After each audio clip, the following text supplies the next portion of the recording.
Welcome to Tennis Spin, where we put our spin on your tennis.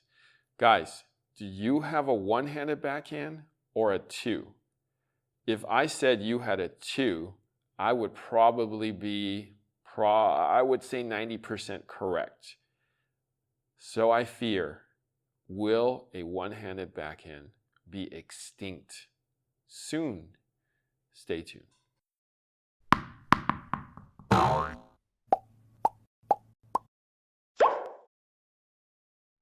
Practice anytime, day or night, 24/7, 365 with FastTrack Tennis. Get your FastTrack Tennis today and get 10% off with Tennis Spin.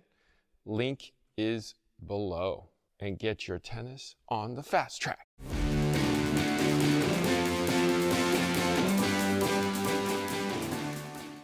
All right, guys. So as you guys know, I have a one-handed backhand. So does Coach Rob. But Coach Goo, Coach Chris, and Coach Jared have twos. Obviously, they are younger.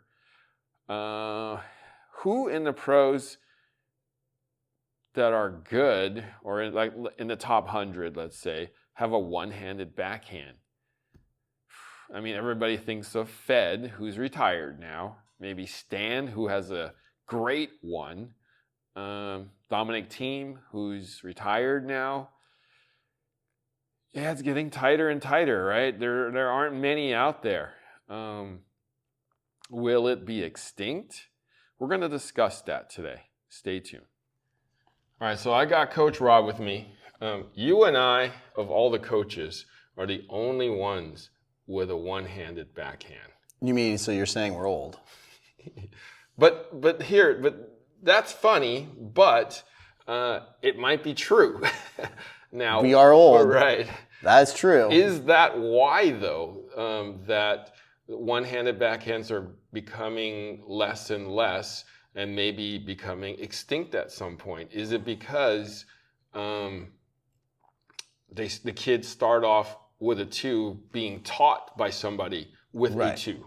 Right. Well, usually you're starting out as a junior, you're starting with two just because your length of racket, the court length, all of that stuff that goes into it, and not being super strong when you're younger. I started out with a two-hander, and as my poor footwork increased, the coach was like, hey, you're tall with long arms, let go, and see if you can hit a one-handed backhand. I could already slice it with one. I could volley with one, so it just turned into spending a little time and hitting a one-hander. How old were you when you switched? I was probably high school. Okay, so let's say 15? Yeah, 14, 15. Okay, so you got to be of stature to hit a one-handed backhand. I feel like when I was 6 or 7, I mean, I was looking up to John McEnroe, and he had a one. His one was a little unorthodox because he kind of short hopped everything off the ground. Right. And Borg had the two, but kind of let go at the end, if I remember right. Sorry, Bjorn, if I didn't get that right, but yeah. but the thing about me being 6 years old or 7 years old with a wooden racket, right? Like McEnroe's backhand was actually easy for me to hit because I didn't have to bring it all the way back. Did you do it left-handed? I tried, but obviously I'm a right-hander, so it didn't work out. But it's just should have stayed with it. You could have been Rafa. I know, right? Right? I could have been Chinese Rafa. See?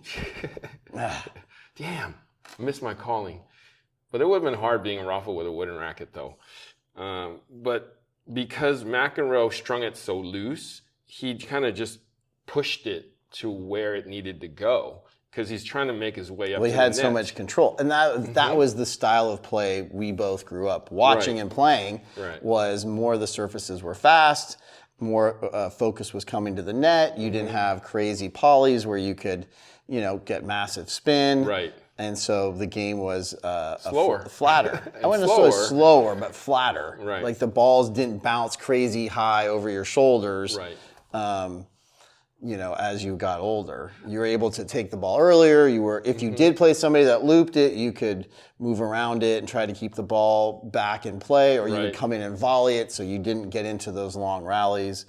You tried to finish more, if you were like my size, I was taught more like, hey, you're tall, you got a good overhead, you got a good serve, get to the net. Yep. Right. So I was watching, before this video, and when this topic came in my head, I was watching old YouTube videos of women. Women had one-handed backhands. Absolutely. Yeah. Justine Ennen. No, even before that. Exactly. With wooden rackets. Right. So. Martina. Right. Right. I think Chrissy had the 2. I don't remember. Sorry, ladies. I can't say I remember. Right. Martina definitely comes to mind. Chrissy had a 2. I don't know who had a 2. Tracy Austin had a 2, I thought. Yeah, I think you're right. And Billie Jean had a 2. I think. Yeah. Sorry, Billy. Sorry, Billy. We'll have to and do a little more. Rosie had maybe a 2. I think. I don't know, I need to see more of them. But anyways, at the time of this video, I printed out a list of the top, well, over 100 here with a one-handed backhand. Okay. So right. Let's see. Let's see where we're at here. Okay. I have a top 1,000 here. And literally... Are you talking 1,000 players? Top or 1,000 players. Ranked players. Ranking. So it's not 1,000 one-handers. No. Okay. No. The top 1,000 ranked players Got it. in the men's side is literally 1, 2, 3. It's 3 pages only. Roughly 1, 2, 3, 4, 5, 6, 7, 8, 9, 10, 11, 12, 13, 14, 15. 15 a page. 45 out of the top 1,000 is and has a one-handed backhand. Let's just take a look at the top 100. How many are in the top 100? 1, 2, 3, 4, 5, 6, 7, 8, 9. Oh, 8. There is 8 in the top 100. Shop Olive's been up higher than the top 100. He has slid of recent, but yes. Yep, Shapovalov is 101 at the time. And Gasquet, Richard Gasquet, that sweet one-hander. Now he's 122, but he had been up there. Right, for sure. Right. And then the top person is Grigor Dimitrov at number 10. Tsitsipas number 12. Mazzetti at number 19. Giovanni Pericard, 51. That one I would not have got. I don't know who that is. I would not, sorry. Yeah. And then Chris O'Connell at number 75. Daniel Altmater at 83. And then it kind of falls off after that. And then Shop Olive and Chris Eubanks, 116. Gasquet, 122, Yep. And Daniel Evans at 177 at this point. So not many. Not many. Now, the surprising thing is there are still women. There are still women that have one-handed backhands. And out of the top, let's say, 1,000, there looks to be about 20 here. We got one full page here and then a few there. It went over 1,000 a little bit. But did you know that? Let's take a look at the top women with a one-handed backhand. And looks like Diane Perry is number 53 in the world at the time of this. Yes. And Tatiana Maria at 82. From Germany. Yep. Victoria Golubic from Switzerland. Yep. Jacek Ponchit from France. How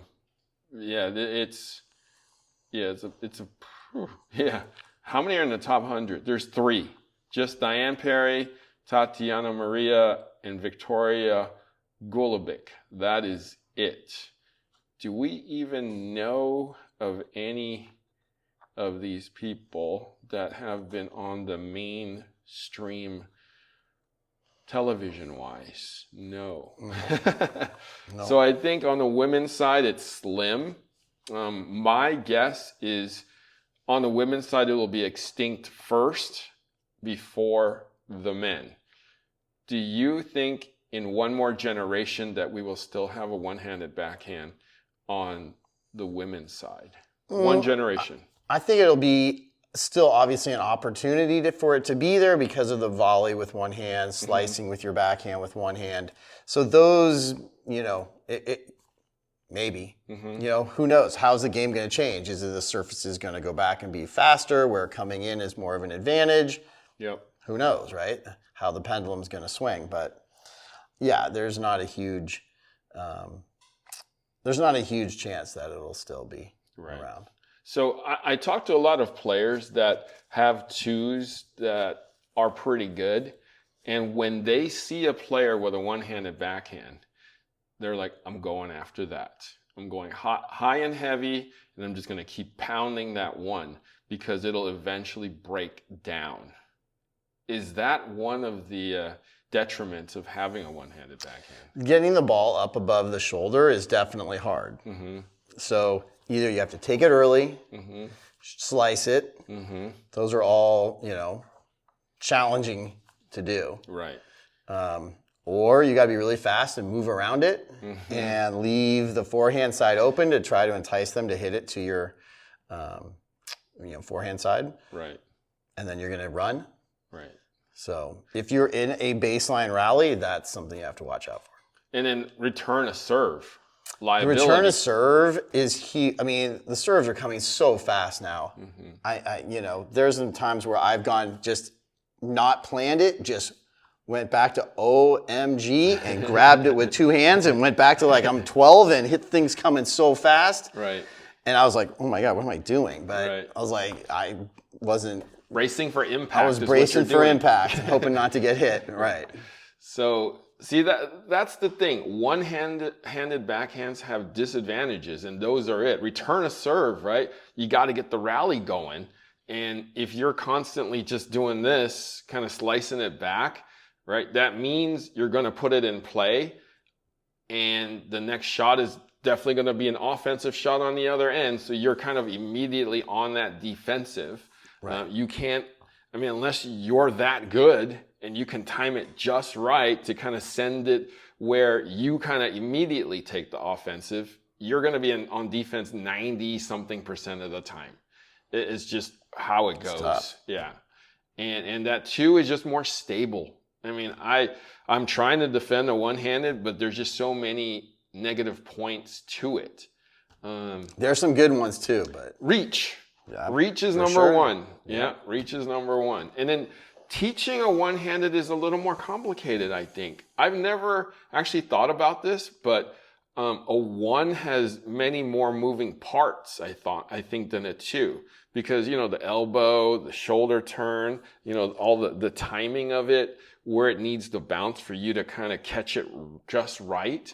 It's tough. But if you turn your shoulders and you're using your non-dominant hand to pull the racket back, whether it's a one-handed or two-handed, you should be able to get in position pretty quickly. That's true. And then if you think of it like you're swinging a gate, you just swing the door shut or whatever. Right. Keep it simple. But yeah, there's other facets that you have to do right. Right. I've seen so many people do it wrong. That's why I'm mentioning that. Right. It's like I'll see a lot of people doing this. They're doing this. And I'm like, that's tennis elbow waiting to happen. Or Correct. No wonder you're wearing a brace. Right. Right. So, guys, do you have a one-handed backhand? How's it going? Are you wearing a brace? Are you changing your grip? Are you changing your grip? Are you teaching your child or somebody to hit a one-handed backhand? Or are you going to just because it's simpler, easier, and is how the game has kind of progressed to? Let me know in the comments because, we don't want to see it go, but I think unfortunately that's where it's headed. Coach Rob, anything to add? Thanks for having me, Harry. Thanks for sharing your one-handed backhand with a fellow one-handed backhand. Yes. Guys, thank you for watching Tennis Spin, where we put our spin on your tennis.